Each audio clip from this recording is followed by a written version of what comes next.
नमस्कार, जय भीम। मैं उल्गेश चलवादी, बहुजन समाज पार्टी महाराष्ट्र स्टेट का जनरल सेक्रेटरी हूँ। सर, बात करें ईवीएम, आप कह रहे ईवीएम की बात कर रहा हूँ, तो क्या क्या आपको दवा हुआ ईवीएम से? ईवीएम की वजह से हारे हो या किस सरकार? यहाँ पे मैं सभी मेरे उपस्थित पत्रकार भाइयों बहनों से मैं कहना चाहूँगा, ईवीएम हटाओ, भारत देश बचाओ। ईवीएम हटाओ, भारतीय संविधान बचाओ। ये मेरा नारा है। इसलिए नारा है, जब से अपने देश में ईवीएम मशीन आई है तब से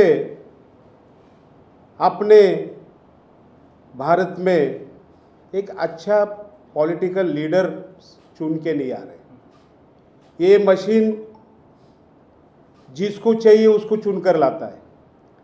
और आप लोग जानते हैं, बहुजन समाज पार्टी का पहले से ही नारा है कि कांग्रेस सांपनाथ है तो बीजेपी ये नागनाथ है। ये दोनों एक ही पार्टी है। ये दोनों का जो बाप है ये एक ही है। ये सिर्फ दिखाने के लिए ये दो पार्टी है। आपको यहाँ पे कहने में मुझे कहना चाहिए कि इस देश में 1984 में 14 अप्रैल को मान्यवर कांशीराम साहब ने जब पार्टी का निर्माण किया, बहुजन समाज पार्टी का, ये निर्माण इसीलिए किया, भारत देश में जो 15% लोग 85% लोगों के ऊपर रूल करते हैं और 85% लोगों के ऊपर जुल्म करते हैं, इसलिए पार्टी बनाई गई थी। ये पार्टी का मुख्य उद्देश्य था एससी, एसटी, माइनॉरिटी, ओबीसी ये सभी को हुक्म में लाने के लिए ये पार्टी बनाई गई थी। आप लोग देखे होंगे कि मान्यवर साहब ने उत्तर प्रदेश देश का सबसे बड़ा जो राज्य, यहाँ पे 4 बार बहन कुमारी मायावती जी को यहाँ के सीएम बनाए और उनके कार्यकाल में जो काम हुआ उत्तर प्रदेश में, ऐसे कभी कोई भारत देश में काम हुआ नहीं है। इसलिए ये जो कांग्रेस बीजेपी डर कर इस देश में ईवीएम लाए, क्योंकि आने वाले दिनों में इस प्रकार से रहेगा तो पूरे देश पे बहन कुमारी मायावती जी राज करेगी और हमारा क्या होगा। इसलिए इन्हें ईवीएम लाया। आप देखो, 2007 के बाद भारत देश में जो पार्टी बहुत ही 84 में फॉर्म हुई और जो जोर में बढ़ रही थी, वो पार्टी को ख़त्म करने का ये लोगों ने किया। तो मैं ही बोलता हूँ, इतना ही नहीं कि हर अच्छे जो संविधान के साथ चलने वाले, डेमोक्रेसी के साथ चलने वाले, जो बाबा साहब के, फुले जी के, शाहू महाराज के विचारों पे चलने वाले को ये लोग किसी न किसी तरीके से पॉलिटिकली उनको हैंडीकैप कर रहे हैं। और इसलिए मैं यह कहना चाहूँगा कि ये देश में जब ईवीएम बंद नहीं होता तो आने वाले दिनों में ये लोग बाबा साहब का संविधान भी नहीं रखेंगे और भारत देश में जो 85% जो एससी, एसटी, ओबीसी जो माइनॉरिटी है, इन लोगों के ऊपर बहुत बड़ा अत्याचार होगा। तो मैं यहाँ पे कहना चाहूँगा, ये जो बीजेपी है, कांग्रेस है, आप देखें कि राहुल जी गांधी ने इतना बड़ा भारत जोड़ो अभियान किया, उसमें कहीं भी उन्होंने ईवीएम हटाने के लिए न कहा, ईवीएम का नाम भी नहीं लिया। और आज आप देख रहे हैं कि भारत देश में इलेक्शन चल रहे, जो चुन के आने चाहिए वो चुन के नहीं आ रहे। आज मैं मेरे कॉन्स्टिट्यूंसी का बताऊंगा, मैं वडगांव शहरी से बीएसपी का कैंडिडेट था। मेरे यहाँ पे बहन कुमारी मायावती जी का रैली हुआ और वहाँ पे मैं देखा कि मुझे, जबकि पूरा मीडिया कह रहा था, पूरा एलआई भी कह रहा था, सब लोग कह रहे थे कि इस बार बहुजन समाज पार्टी का सीट वडगांव शहरी से लगने वाला है। पर जब मत की गिनती हुई, वहाँ पे चकराने वाले मत का गिनती हुई, 3762 मत मुझे मिले। मैं तो नगर सेवक रह चुका हूँ और वहाँ पे मेरा जो काम है, मेरा एजुकेशनलिस्ट बोल के मुझे पुणे में जाना जाता है, क्योंकि मैं बहुत बड़ा सीबीएसई स्कूल चलाता हूँ और उसके साथ राजकीय रहे हो, सामाजिक हो, हर एक इसमें काम करता हूँ। वहाँ देखा गया तो वहाँ पे सिर्फ 3062 वोट्स मुझे मिले। और इतना ही नहीं, जहाँ कि हमने महाराष्ट्र में हर जगह जहाँ जहाँ पे बहुजन समाज पार्टी के जो उम्मीदवार खड़ा किए थे, वहाँ पे देखा गया तो किसी को 500 वोट है, किसी को 200 वोट है, किसी को 1000 वोट है, किसी को 2000 वोट है। इस चीज़ से ये मालूम होता है कि पूरा ये इलेक्शन में मैनिपुलेशन किया गया है कि मेरा जैसा कैंडिडेट को मिनिमम लाख वोट तो मिलना चाहिए था। जब लाख वोट मिलने वाले को 3762 वोट मिलता है तो इसका क्या होता है कि ईवीएम होता है।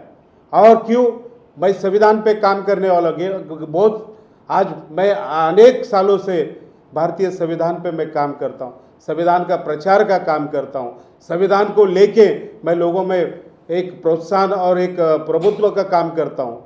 तो इसलिए ये लोगों ने आज ईवीएम को लाकर अच्छे अच्छे जो लीडर है, और वो लीडर के साथ साथ मैं यह कहूँगा इनको महाराष्ट्र में बहुजन समाज पार्टी भी नहीं लाना। क्यों कि शाहू फुले की जो भूमि है वो महाराष्ट्र है। ये भूमि में कभी बहुजन समाज पार्टी अपना सीट लाएगी तो भारत देश में बहन कुमारी मायावती जी को यह देश के पंतप्रधान बनने में टाइम नहीं लगेगा, इसलिए ये कर रहे हैं। तो मैं सभी से अपील करता हूँ, देशवासियों से, मेरे महाराष्ट्र के वासियों से और मेरे पुणे वाले से, कि आने वाले दिनों में हम लोग ईवीएम हटाने के लिए हम सब घर के बाहर नहीं निकलते तो ये ईवीएम हमें ख़त्म करेगा। आप देखते हैं अमेरिकी देश ये ईवीएम इस्तेमाल नहीं करते, तो जब इतने एडवांस कंट्रीज ईवीएम इस्तेमाल नहीं करते तो हमने करना चाहिए क्या। और आज हम चुप रहेंगे तो आने वाले दिनों में हमें चुप किया जाएगा। आज देखते हैं आप, ये ईवीएम का आवाज़ उठाने सबने शुरुआत किया तो उसमें आप देखें परभनी में जाके बाबा साहब अम्बेडकर के संविधान के साथ उनके स्टैचू के पास छेड़छाड़ किया। वो छेड़छाड़ में आवाज़ उठाने वाले सोमनाथ सूर्यवंशी को मर्डर किया गया, पर आज तक उसके ऊपर कुछ भी नहीं हुआ। आप देखते अमित शाह जी ने बाबा साहब अम्बेडकर जो संविधान निर्माता है उनके खिलाफ जो बात किया वो इतना निंदनीय था, जिसके लिए बहन कुमारी मायावती जी ने पूरे देश में 24 दिसंबर को पूरे देश में आंदोलन किया। और आज ये कहूँगा, जो आदमी बाबा साहब को तो सारे लोग भगवान मानते, जिन्होंने वन मैन वन वैल्यू ये करके दिखाया, आज एक सामान्य आदमी होगा और राष्ट्रपति होगा इस देश में, जब अपना राजा बनाने निकलते तो उनको समान अधिकार होता। ऐसे डॉक्टर बाबा साहब के बारे में बोलते, और उतने बोल के आप देखें तो ये 17 तारीख को बोला, 18 तारीख को आपने देखा बॉम्बे में जो गेटवे से जो ये गारापुरी को जाने वाली बोट थी जिसमें बहुत सारे लोग थे, उसको भी मिलिट्री के बोट ने उड़ाया, क्योंकि मिलिट्री का बोट उड़ाएगा किसी को भरोसा नहीं लग सकता, क्योंकि इतने ट्रेंड होते। तो ऐसे ऐसे किस्से देश में घट रहे, आपने देखा है पुलवामा भी हो चुका है, ऐसे बहुत सारे किस्से। तो मैं सभी से अपील करूंगा, आने वाले दिनों में आप ही नहीं, हम ही नहीं, सारा लोग मिलके रास्ते में निकलते, घर से बाहर निकलते और भारत बचाओ ईवीएम हटाओ, संविधान बचाओ ईवीएम हटाओ, ये नारा लेकर हम सब काम करेंगे। इतना ही मैं कहता हूँ। और हमने क्या कोर्ट भी जाने वाले थे, कोर्ट सर अभी कोर्ट में आपने देखा है कि उन्होंने इलेक्शन के नॉब्स में बहुत सारा रेक्टिफिकेशन किया है, और कोर्ट जाके न्याय तो मिलने वाला नहीं, पर हम कोर्ट का भी रास्ता रखेंगे।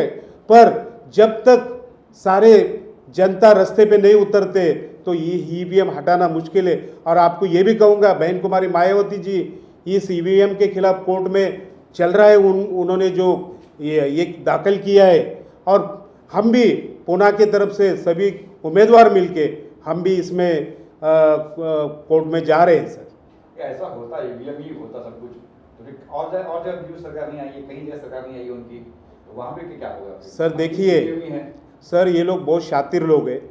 जहाँ छोटे प्रदेश होते वहाँ पे कुछ वहाँ के पार्टीज को ये देते, और जहाँ पे बड़ा स्टेट्स मिलते वहाँ पे वो छोड़ते नहीं सर। और वो भी इन्हीं के मैनिपुलेशन से बनता है सर। और ये कैसा, ये जब समझो वही भी वहाँ भी मैनिपुलेशन दिखाएंगे पूरा, तो देश में एक लोगों में इसका ये हो जाएगा, इसलिए ये लोग ये सब पॉलिटिकल ये कर रहे हैं सर। सर पुणे से मुंबई आए खास किस वजह से, यही कहने के लिए प्रेस को या कुछ और भी बातें हैं? सर मैं तो देखिए, मैं एक्चुअली बॉम्बे इसलिए आया, बॉम्बे ये देश की आर्थिक राजधानी है, और जो बॉम्बे में बोला जाता है वो पूरा देश ही नहीं पूरे वर्ल्ड में मालूम हो जाता है सर। आज पुणे कैसा है, एक पश्चिम महाराष्ट्र में आता है, तो बॉम्बे ये भारत की फाइनेंशियल कैपिटल है, यहाँ मैं आवाज़ उठाऊंगा तो सबके कानों तक जाएगा, इसलिए मैं आज यहाँ पे आया हूँ। चुनाव आने वाले, बीएमसी की चुनाव आने वाले, क्या लगता है आपको कि ईवीएम ही होगी या फिर आप कुछ कर रहे हैं, ऐसा एक्शन ले रहे हैं? सर देखिए, हमारी मांग है इसके बाद जो भी इलेक्शन हुए वो जो कॉन्स्टिट्यूशन में लिखा गया है बैलेट के ऊपर, क्योंकि वोट जो हम देते, आप देखिए रक्तदान करते तो आपके आंखों के सामने होता, आप नेत्रदान करते आपके आंखों के सामने होता है, आप अन्नदान करते आपके आंखों के सामने होता है। और जो भारत के कॉन्स्टिट्यूशन में डॉक्टर बाबा साहेब अम्बेडकर ने लिखा है वो बैलेट से वोटिंग होना चाहिए, हमने हमारे आंखों से देखना चाहिए, हमें फील होना चाहिए हमने इनको वोट दिया है, तो वो चीज़ ये ईवीएम में नहीं हो रहा है। और आप लोग जानते हैं कि इलेक्ट्रॉनिक का कोई भी माध्यम हो उसको मैनिपुलेट किया जाता है, तो ये मैनिपुलेशन के लिए इन लोगों ने लाया, इसलिए बंद होना चाहिए सर। ये भी सुना कि ईवीएम मशीन को कई लोग जांचते परखते हैं, मतलब करीबन 40-50 लोग जांचते हैं, उसके बाद ईवीएम आती है मार्केट में, या हमें वोट देने के लिए। सर फिर से कहिए, मैं क्या कह रहा हूँ? सुना है कि ईवीएम मशीन को हाँ 40 से 50 लोग जांचते हैं, जांच करते हैं उसका हाँ। सही है कि नहीं है, गलत है कि नहीं है, उसके बाद ये आती है वहाँ पे जहाँ पे वोट देना है। ये कैसे? सर देखिए, भारत देश में कि हर चीज़ को, 2 मिनट रुकने को, हर चीज़ को कंट्रोल करने के लिए उसके डिपार्टमेंट्स बने हुए हैं सर। देखो ड्रग के लिए भी, जो ड्रग बोलते हैं हम मेडिसिन बोलते हैं, उसको चेक करने के लिए भी कोई यंत्रण है। और आप बोलते खाना जो रहता है, फूड ग्रेन्स रहते हैं, जो ये रहते हैं, उसके लिए भी चेक करने के लिए होता है। होटल्स होते हैं, होटल के ऊपर भी होता है। पर आप देखिए ईवीएम को जांच करने के लिए कोई अपने इधर यंत्रण ही नहीं है भारत देश में। और ये क्यों नहीं है? ईवीएम उन्हीं के पास है और वो किसी से चेक करवाने नहीं चाहते।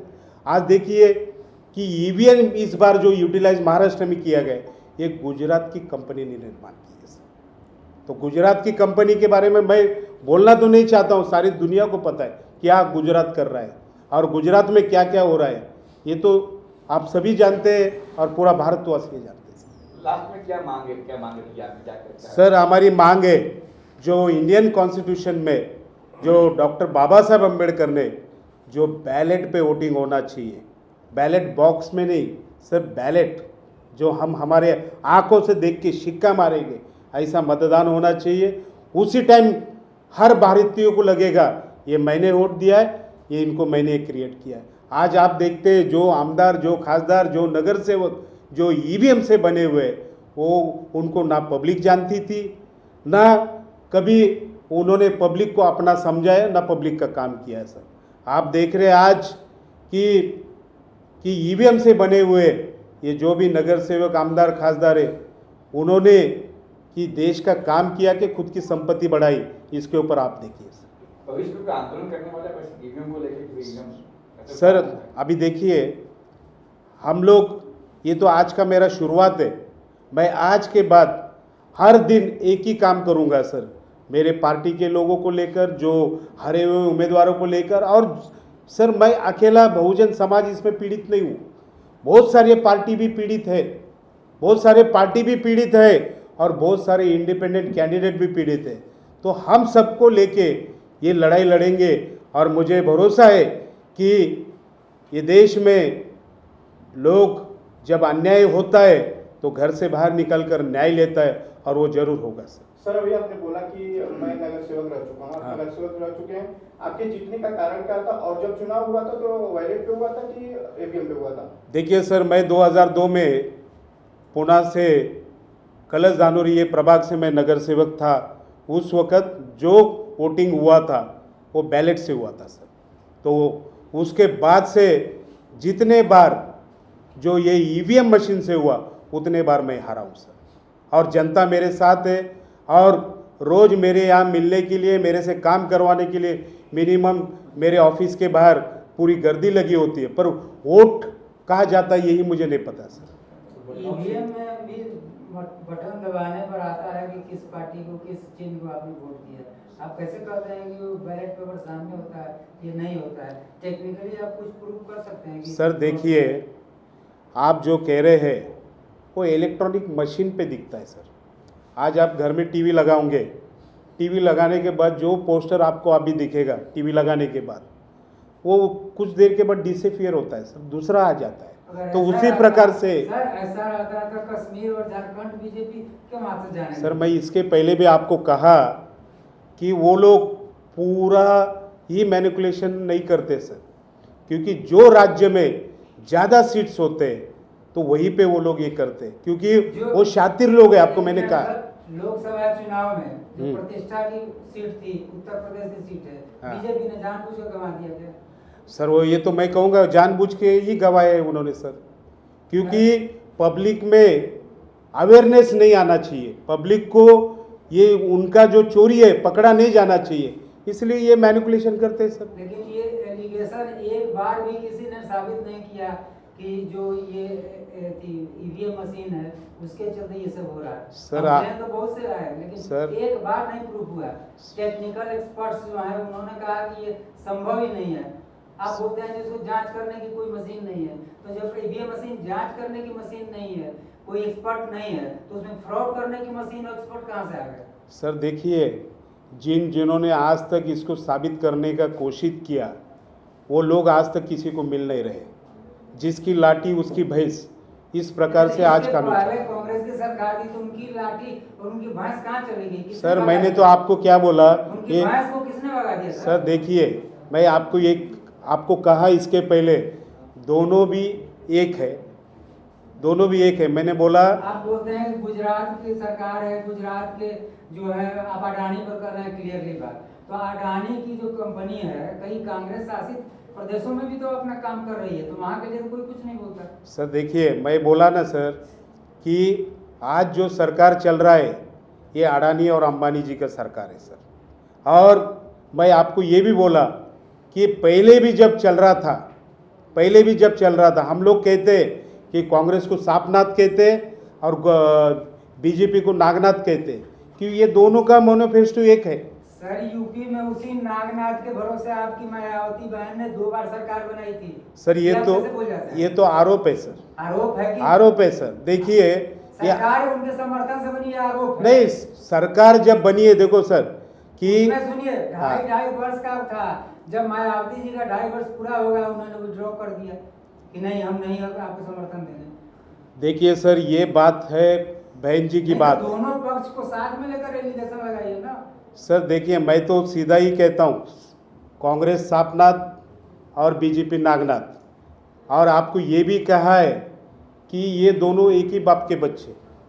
और वो ठीक है, वो आपका अधिकार है, जो कहिए बाप के दादा के कहिए, वो उससे हम लोगों का कोई अधिकार नहीं बोलने का। जी सर। जहाँ उनका गढ़ है, जहाँ जो है बसपा की स्थापना हुई, वहाँ तो उनका आधार खिसक रहा है, तो वहाँ तो कुछ नहीं हो रहा है सर। यहाँ जब खाता ही नहीं खुला है तो इसमें आप बोल रहे हैं कि ये हुआ वो हुआ, तो आपके जो एलिगेशन है उसका कोई आधार बनता है क्या? मैं इतना ही कहूँगा सर, आप जो बोल रहे थे भाजपा के साथ नहीं बोल रहा हूँ सर, सुनिए ना। नहीं, हम ये ऐसा इसलिए बोल रहे हैं ताकि हम पर कोई ये ब्लेम नहीं करे कि आप पक्षपात को रिपोर्ट लिख रहे हैं या बोल रहे हैं। हम क्रिटिसाइज इसलिए आपका कर रहे हैं ताकि सही बात आप समझ सकें। आप अपनी पार्टी के लिए, मायावती जी के लिए समर्पित है, वो बात अलग है, लेकिन जो फैक्चुअल जो तथ्य बात है उसको देखकर आप बात कीजिए ना। सर मैं इतना ही कहूँगा, आपका सवाल का जवाब बैलेट से मतदान हो गया, यूपी में दिखेगा कि किसकी सरकार आती, तो इसलिए हमारी मांग है कि बैलेट से होना चाहिए। ठीक है, देखिए ये मांग करना अलग चीज है कि बैलेट से कीजिए, आप इसके लिए आप आंदोलन चलाइए या निवेदन कीजिए, लेकिन ये ईवीएम जो है ये फ्रॉड है, ये आपका कभी प्रूफ होने वाला नहीं है सर, अंत में आप ही सरेंडर मारेंगे। सर मैं तो आपको यही बोला कि जिसकी लाठी उसकी भैंस। नहीं ये तो सिर्फ बीजेपी को थोड़ा लागू है। सर बांग्लादेश पे जो हालात है क्या चाहते हो आप अपनी वीडियो में? नहीं देखिए सर, मैं आज सिर्फ ईवीएम के बारे में बात करने आया हूँ और मनमोहन सिंह जी को मैं श्रद्धांजलि अर्पित करने आया हूँ। अमित शाह जी ने जो बाबा साहब के किया था उसके बारे में मैं निषेध करने आया हूँ। सर बांग्लादेश में जो हो रहा है वो भी तो देश का ही मुद्दा है और मुझे लगता है उस पर ज्यादा सवाल उठना चाहिए। सर देखिए, वो बात पे मैं कह सकता हूँ, बट कैसा है, मेरे को कुछ लिमिटेशंस है कि ऊपर के पॉलिटिक्स के हमारे बड़े नेता बात करें, ये ठीक रहेगा। सर टीचर भी है, फिल्म में एक्टर भी हो आप। हाँ जी। फिल्म में काम भी किया। जी सर। क्या कुछ प्लान है सर? मुंबई आए हो तो बॉलीवुड भी यहाँ पे है। सर है, हमारे पीके सोलंकी जी हमें कुछ डबिंग के लिए भी करने के बोल रहे थे। मैं उनको पहले बोला जब तक ईवीएम का मेरा संघर्ष नहीं होता मैं आपका फिल्म का काम बाद में करूँगा, पहला ईवीएम से लड़ूंगा अपना। तो ये एक्टिंग भी है, प्रोड्यूसर भी एक्टर किस तरह से? सर नहीं, वो तो हमारे पीके सोलंकी जी के प्यार की वजह से करते हैं सर बस।